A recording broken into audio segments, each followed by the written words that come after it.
Hello and welcome to my unofficial online Scotch Whisky Awards video. So first of all, apologies because I fully intended to participate at an earlier stage in this online Scotch Whisky Awards, but I've had a busy few weeks and I am, as they say, very late to the party.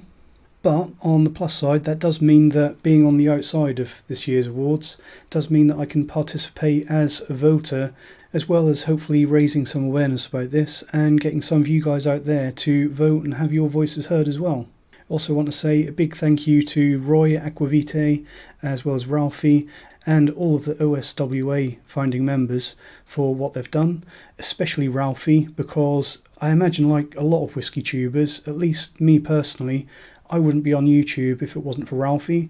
I've been watching him since the early days, and I wouldn't be here doing this if it wasn't for Ralfy. So the OSWA, the Online Scotch Whisky Awards, for anyone that hasn't heard about it or they're not quite sure, it's a completely independent, community-driven awards system to give a bit of recognition to distilleries and bottlings of whisky that the whisky drinkers appreciate, with a big emphasis on bottlings that are available, and also keeping the commercial and marketing side out of this as much as we can.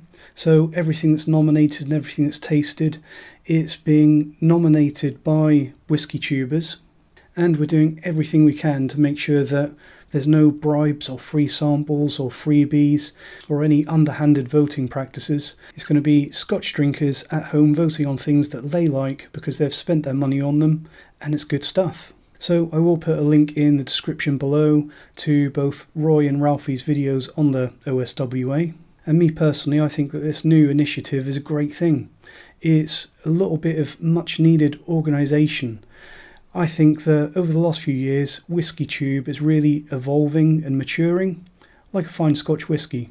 I think that when things like this happen, you really get a sense that the WhiskyTube army is beginning to mobilise, and that's a really great thing. The more of us that we can get out there evangelising the joys of whisky, and the more contact that we can have between us all, the better. On the subject of whisky community interaction, I am really hoping that I'll be able to do more of that sort of thing in the coming months. Some of my regular viewers will be aware that I'm about to start doing the Master of Malt Drinks by the Drown Whisky Advent Calendar. Hopefully as many of you as possible can join me for that. And also last year I took part in one WhiskyTube challenge on behalf of Sourleg Whisky Reviews and Prestige Liquids. And I had a really good time doing that, so hopefully there'll be more of that sort of thing coming up soon.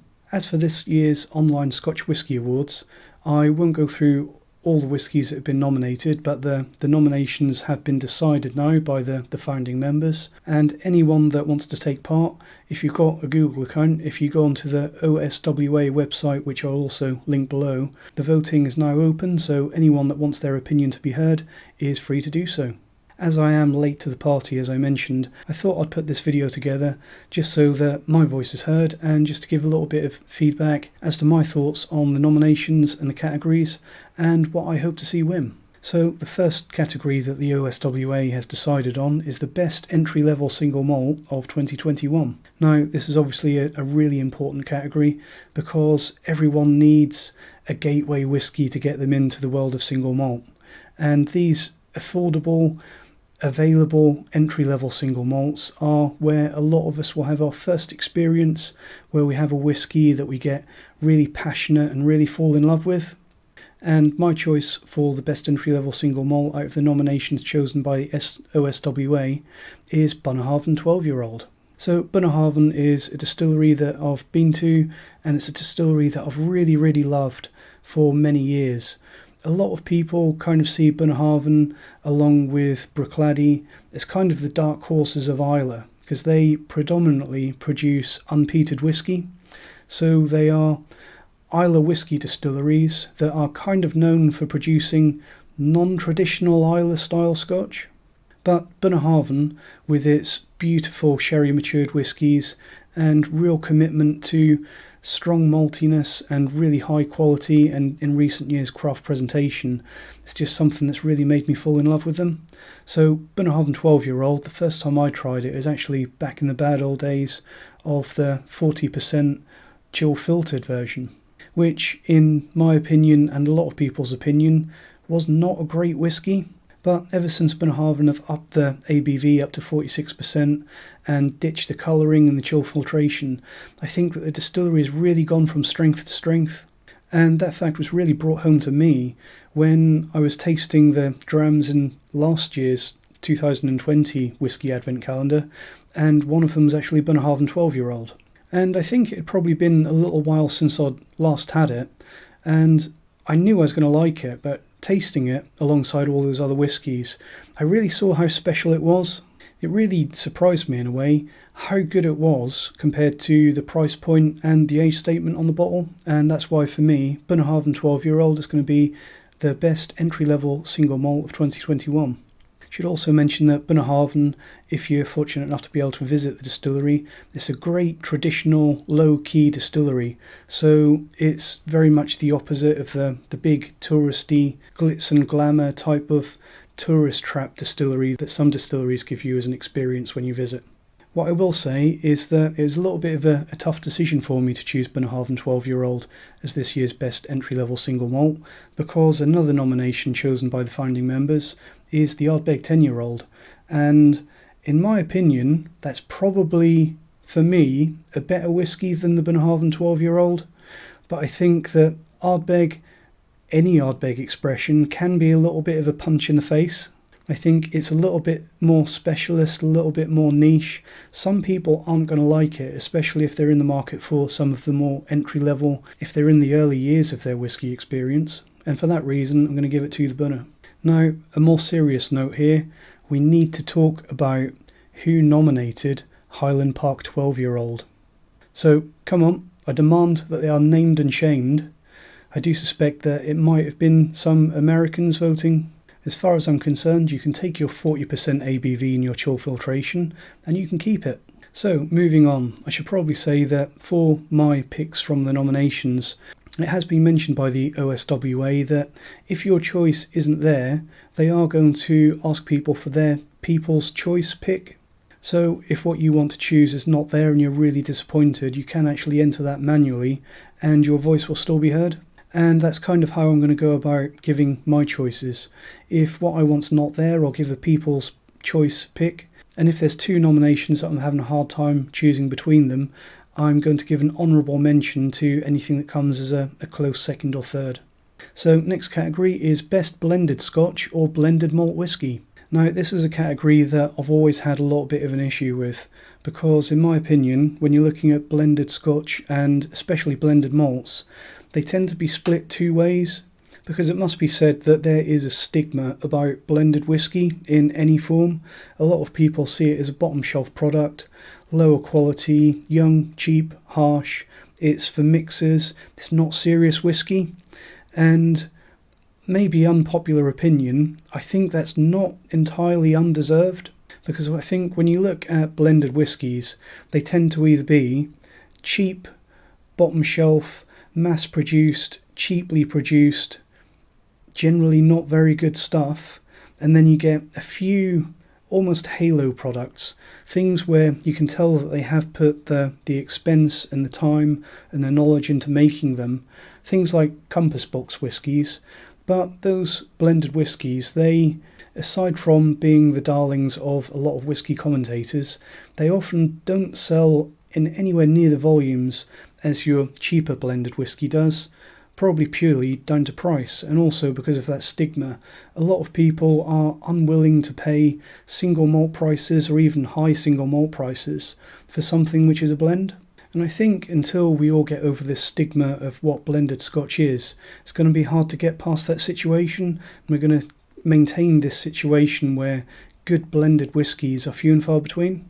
So as for the nominations for Best Blended Scotch or Blended Malt, we unsurprisingly have some representation from Compass Box.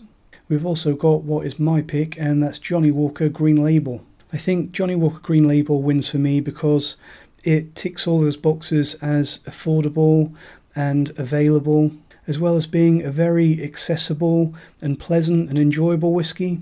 And in my opinion, Johnnie Walker Green Label is a huge step up from pretty much any other Johnnie Walker product, and it also really embodies what a blended Scotch should be, and that's as what Roy said on one of his videos, that a blended Scotch should be greater than the sum of its parts.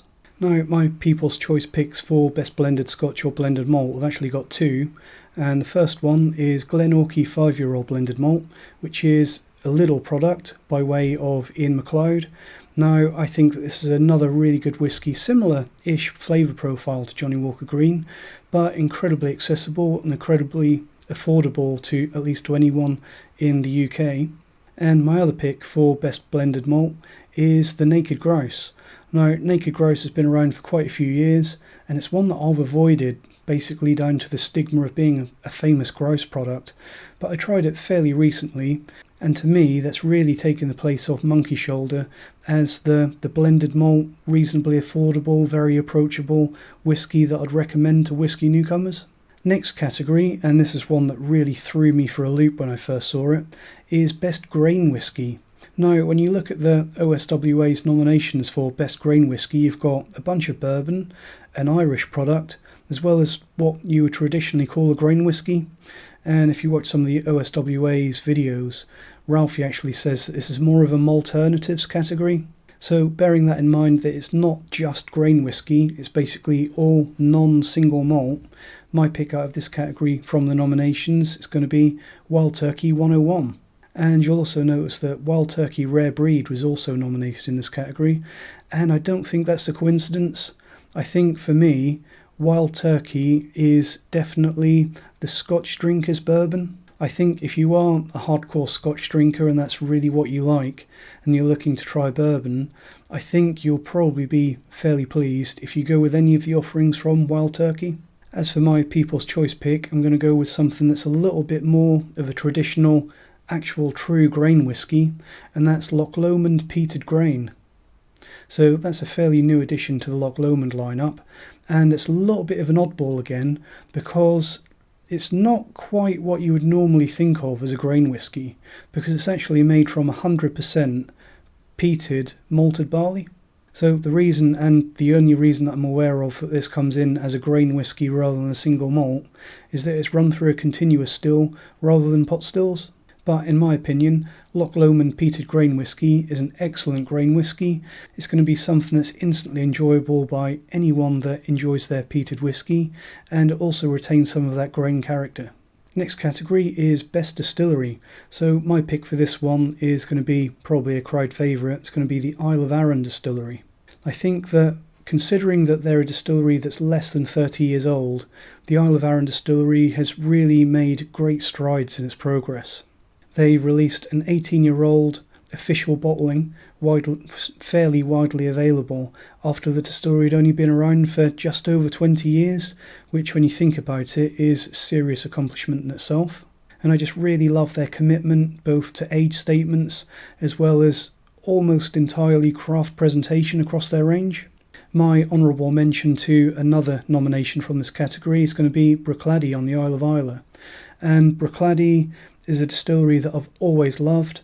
Ever since they reopened, I've been a Bruichladdich customer, and I also really love their drive for transparency. They work alongside Compass Box to promote transparency and allow transparency in the whisky industry, as well as their use of proper ABVs and craft presentation, especially when you consider that most distilleries, we're struggling to drag them up to the minimum standard of 46%, whereas a lot of Bruichladdich bottlings, they go a step beyond that and offer a full 50%. I think that their dedication to transparency and quality is something that spreads and infuses the entire whisky industry. It's really a shining example that other distilleries can learn from, and I'm glad to have them around. Next category, Best Independent Bottler. Now, for this one, it's again a tough choice. We've got a couple of new names in this category being nominated, but for me, I'm going to go with someone that's been around for a few decades, and that's Signatory. Now, I've always loved Signatory's cask strength series. Some of them, not all of them, are reasonably fairly priced. It's usually reasonably available. It's true that in the cask strength series at least, it is really common to get the whisky finished or extra matured in a sherry hogshead. and it would be nice to see something different more often. But to be fair, I think the Signatory cask strength series as well as the unchill filtered releases are what I would call consistently great.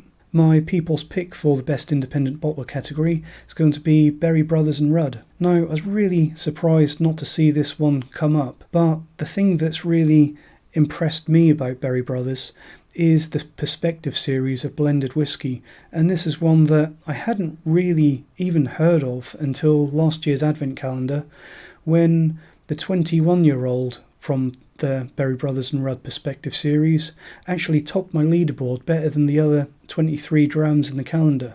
And especially when you consider my apprehension that I expressed earlier about blended whiskey, I think it really says something that they're brave enough to offer a premium blended whiskey at a reasonably fair price that just hits that high quality mark. Next category is the best new distillery. Now, this one was really a choice of two for me, and the one that I went for in the end is Torrevieja. Now, Torrevieja is one that I've reviewed quite recently actually, and it's a distillery that I've been fortunate enough to visit, and I think that their inaugural releases have really been an explosive performance. They've really grabbed the world by the shoulders and really shouted and stated their purpose onto the whiskey scene. It's a really traditional distillery, and it's a distillery that I trust to honour the craft presentation and really go from strength to strength. My honourable release from this category is going to be Kingsbarns Distillery in Fife, even though, and this is mainly why it didn't become my pick for this category, it's not that new anymore. They've been around since 2014, so it's around about an 8-year-old distillery. But everything that I've had from Kingsbarns has been incredibly mature, with really dense flavours, even at a young age. In my opinion, Kingsbarns is on track, if it continues as it is, in a few years' time to be the new Arran. Moving on, next category is the best world whiskey. Now, for this one, this is another difficult one, because for me, when you're looking at all world whiskey, there's an enormous variation out there, and it's really going to come down a lot to personal preference. When you consider that you're judging basically everything that's not Scotch. So everything from bourbon to Japanese to French whiskey, German whiskey, Australian whiskey. It's really difficult even to compare these different things, let alone pick one that stands out above all the others. But for my choice, the best world whiskey of 2021 is going to go to Cotswolds.